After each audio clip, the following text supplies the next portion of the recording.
Jadi ketika source-nya itu watos, mic yang tidak ngerespon suara keras itu apa ya itu mesti ono.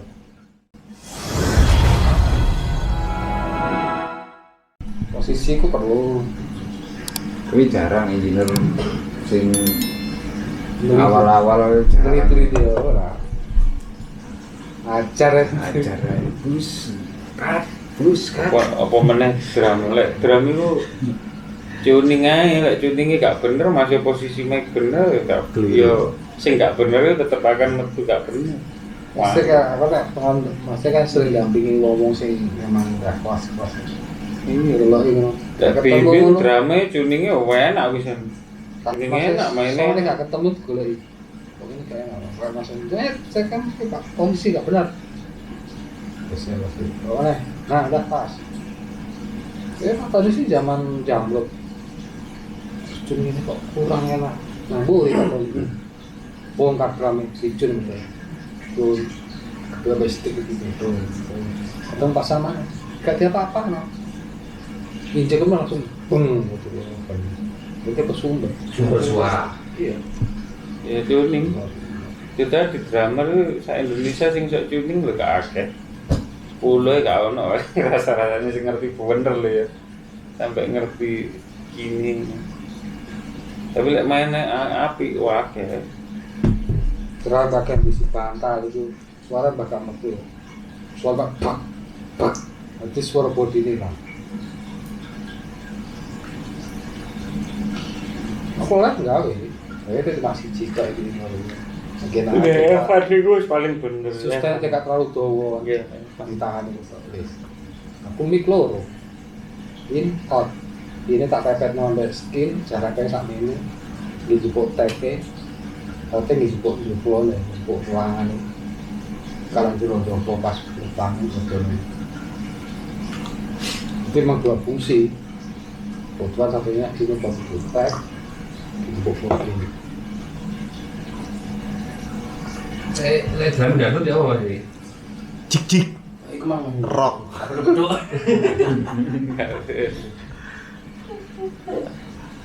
Gua drum slang kan. Drum dangdut. aja. Oh, Cecek kayak Secun. Saiki aku kan drumming nggawe drum akrilik iki. Drum. Itu sing kayu. Ganti mana drum akrilik. Sing drum suwe karo digawe mangbiar yo kita udanan. Album sing ini itu pengen gawe. Kalau pakai ini langsung kasih screen. Tipune di toko anyar berarti sing karton bosin. Dari skin anyar boleh skin yang apik, yang pas. Skin yang boleh coba pas. itu kan kayak adaptasi ruangan. Jadi kalau ruangannya misalnya kayak ini tembok apa-apa ya itu golekno sing pas iku ambek ikune. Ini yang banyak sih ini. Ya, ngono mari ngono kene menyesuaikan mic-nya. Jadi ketika source-nya itu watos, mic yang tidak ngerespon suara keras itu apa ya itu mesti ono. Kayak misalnya akrilik di KS91 ya gak apa-apa sakjane. 21 aku pakai 91. Sakjane gak apa-apa, tapi mungkin bukae buat kayak jero. ya. Skin sih, kalau kick skin perlu.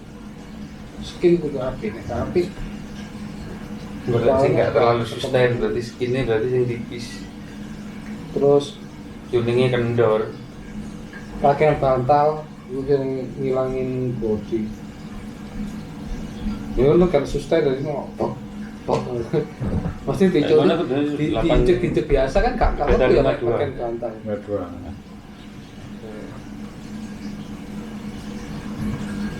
52 itu pun DKI misalnya biasanya rada mlebu titik rada ngene-eno ae. Aku seneng Sampai gue waktu posisi kira-kira. posisi mikrofon itu paling penting. Itu penting banget.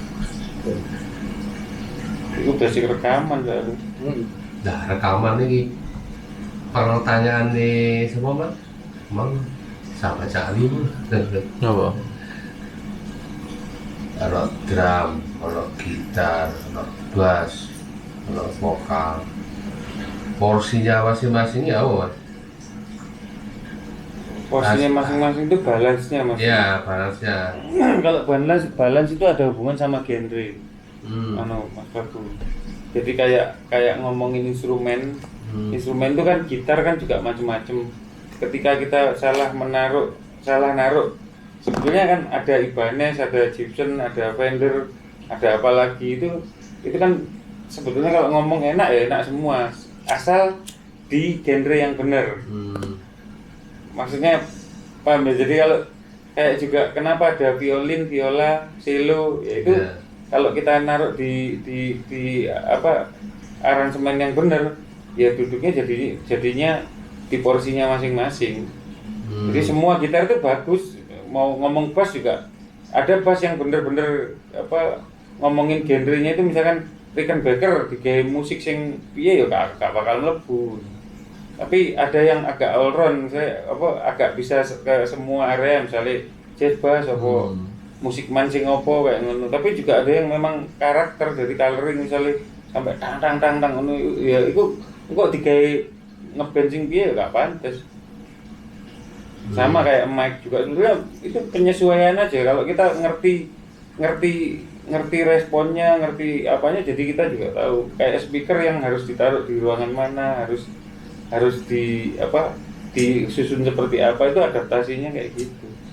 Nah, kalau misalkan rock, drum itu biasanya malah di belakang kalau recording loh ya, kalau mixing recording. Tapi kalau di live, kalau drum di belakang kan nggak enak. Dominannya berarti di gitar sama drum misalkan tetap kayak gitu. Tapi kalau R&B ya itu memang harus drum sama bass yang dominan. Kalau ngomongin instrumen, tapi kalau vokal kan tetap dia akan selalu di lead dia sebagai posisinya selalu di depan. Di depan, setelah vokal, belakangnya vokal dong. Ini apa dulu genrenya? Katakanlah. Jadi kalau dangdut ya pasti vokal sama Endang. udah pasti. Terus sisanya apa? Tak, ya kan? Kalau pop sama porsinya misalkan di luar vokal ya. Pop itu biasanya kalau pas dia banyak lead pianonya ya piano sama drum. Tapi kalau R&B udah pasti drum sama bass. Terus kalau musiknya apalagi bisa jadi rock, drum itu malah di belakang, dominan malah gitar. Gitar vokal. Drum itu pasti agak ke belakang. Dengerin ya mau kalau misalkan bule-bule ya kita nggak ngomong orang kita. Rata-rata begitu. Terus nanti kalau musiknya jazz yang dominan mana ya bisa piano sama drum. Tapi drum kalau highlightnya ngomong yang biasanya lebih menonjol itu biasanya kalau di pop itu snare, drumnya. Snare-nya itu pasti berasa lebih megangin ini penyanyinya musiknya secara snare sendiri kan ya beda-beda Mas snare. Iya. Antara genre satu. Lah itu bener. Masa pop mau dikasih snare-nya punk? Sing bukan rock sing mau main itu mau reggae ya kan nggak masuk. Itu sebetulnya kalau ngomong anak reggae ngomong snare ini bagus. Iya buat genremu gitu loh. Tapi coba ndek nang rock ya ora masuk kan ngono. Cetang. Iya nggak masuk. Atau di jazz ya guyu wong jazz. Jadi menyesuaikan. Jadi penempatan nih. Semua itu sebetulnya menyesuaikan. Nah memang susah. Tapi kalau kita paham jadi enak. Jadi lihat barang aja udah tahu. Ya paling sama ya paling floor. Ya floor pasti ya. Jadi yang kick juga beda loh Mas kick. Betul. Yang biasa di highlight aja. Kalau kick misalkan metal udah pasti cicik kayak gitu. Sampai taruh di pop, aneh duduknya. Masa dangdut jig? Oke, bunuh saya gitu. Apa beta? Jadi aneh. Iki wong ganti. Itu jadinya kita tahu kenapa kita pakai mic ini buat rock. Misalkan 91 buat rock. Itu memang dia bener attack-nya dari 91 ya kan. Bodinya misalkan beta 52 gitu. Tapi ada satu mic yang bisa mewakili, misalkan apa D6 misalnya itu harus hafal. Nah dari beberapa mic ini aja itu juga nggak selalu ketika taruh di situ langsung bener, enggak, itu placement lagi. Nanti misalkan 91 di dalam agak maju dekat gitar, nah beta 52 di depan lubang kayak gitu. Di 112 di dalam tapi nggak terlalu tengah, itu harus tahu placementnya. D6 di mana? Terus UR berapa itu di mana kayak itu tuh harus tahu. Berarti beda genre, beda mic bisa Beda jadi. mic bisa, setelah beda mic sudah harusnya tahu placementnya, Ya. harus tahu tempatnya. Ini jawabannya larang ya ini. Iya, si Miki dewe-dewe Ini ya. dewe-dewe. Nah, Iya, apa? misalkan gini, kita ngomong kondensor aja 91 C1000 apa yang apa Kancil. apalah apa itu jarak menerima sumber suara yang paling baik itu di mana itu ada sebetulnya. Orang nggak pernah merhatiin tapi ada jaraknya itu jelas. Misalkan 91 berapa senti dari source kayak gitu, posisinya seperti apa. Nah, kalau posisi kan hubungannya sama datasheet yang tadi. Kita mau pengen suaranya yang respon baik di mana, ya itu nanti posisi placementnya situ. Mau kedenger kayunya apa enggak, kayak gitu. Sama kayak misalkan tom 1, tom 2, tom 3, waktu dipukul overhead belum bunyi, itu masih dung kayak gitu. Tapi kalau kita bisa tahu misalkan oh mic ini 91 jarak dari ini segini, begitu buka overheadnya apa langsung celeng ada suara skinnya itu jadi kedenger. Nah, ini replacement ini yang perlu dipelajari. Iya, placement. Kalau itu sebetulnya pernah ngobrol juga, cuman nggak pernah serius. Misalnya harus dibahas serius gitu, monggo aku seneng-seneng aja. Tapi itu penting banget sebetulnya. Sama Ayo, Mas sama Bro. genre, Diseriusi, sama Mas Bro. genre. Iya. Sama genre luyu, biar Bu. tahu kalau makanya kalau kita punya wawasan apa namanya referensi musiknya banyak, Ya. itu jadi tahu. Misalkan kita ngomong jangan cuman band lah, misalkan sesekali ngomongin dangdut lah ya, dangdut gambus. Akhirnya tahu mic buat gambus itu yang pantas apa. Nah, karena kita tahu datasheet mic-nya, jadi tahu ada apa-apa dengan misalkan nggak pernah tahu ya. Oh ini mic-nya ini gitu. Penting datasheet sinau. Ya pelan-pelan aja sehari satu atau ya apa paling nggak cuma lihat tok jadi langsung kebayang kok. Misalkan dari dari mic-nya. Wah, kayak saja nih. Vokal Banyak. jadi tidak melulu setelah vokal itu gitar atau Tidak melulu, enggak melulu. tergantung Itu genre ya. nah, genre itu dapatnya dari referensi kita suka dengar musik. Tuh, caranya recording ya. Iya. Kadang-kadang orang ngomong orang broadcast sama live itu beda, nggak ada bedanya. Semua itu harus benar kok, nggak ada bedanya. Soalnya kalau live itu banyak bocorannya. Ya sebetulnya di live itu kita juga menghindari supaya nggak ada bocoran itu seperti apa. Nah itu lagi ngomong placement monitor. Sekarang gini, misalkan ada drum ini mas ya. Ya rawan nang drum. Kita ya. pakai gate misalkan, kalau misalkan menghindari supaya tidak terlalu banyak bocoran dari instrumen lain. Nah kalau aku ya nempatinya di sini misalkan supaya dia source bunyi speakernya lari ke sini, nggak masuk ke mic lagi, karena dia masuk ke mic lagi threshold yang kita tentuin di minus berapa dB itu nggak akan kepake karena ini bunyi terus kan kalau dia taruh di belakangnya. Mic pasti terima sumber bunyi lagi kan. Nah threshold yang udah ditentukan nggak kepake akhirnya. Tapi kalau di sini ada bocoran yang tidak ideal, suara frekuensinya suara masuk SPL-nya berapa kan, kalau threshold itu kan nentuin kita di angka misalkan minus 40, di bawah itu suara sudah nggak bunyi lagi. Kalau suaranya di bawah minus 40 dB ya nggak akan masuk. Tapi begitu ada bunyi langsung bunyi. Makanya kalau ada engineer yang pernah vokal dikasih gate itu rada ngawur itu karena dia vokal itu dynamic. Kadang-kadang kalau orang nyanyi yang ngomongin bahasanya kalau ngomong musikal ya angel legato atau ngomong crescendo dan decrescendo. Crescendo itu kan dari pelan ke kenceng, dari kenceng ke pelan itu decrescendo namanya. Ini berbagi aja biar tahu juga. Dari pelan ke kenceng itu crescendo, dari kenceng ke pelan decrescendo. Nah, kalau penyanyi itu kadang dinamis, jadi kadang dia ada yang kayak gitu. Nah, kalau dia dikit, yang pelan nggak bunyi tapi pas thresholdnya sudah mulai kena, dia langsung bunyi. Jadi terkesan gitu. Jadi nggak gitu nggak ada gitu.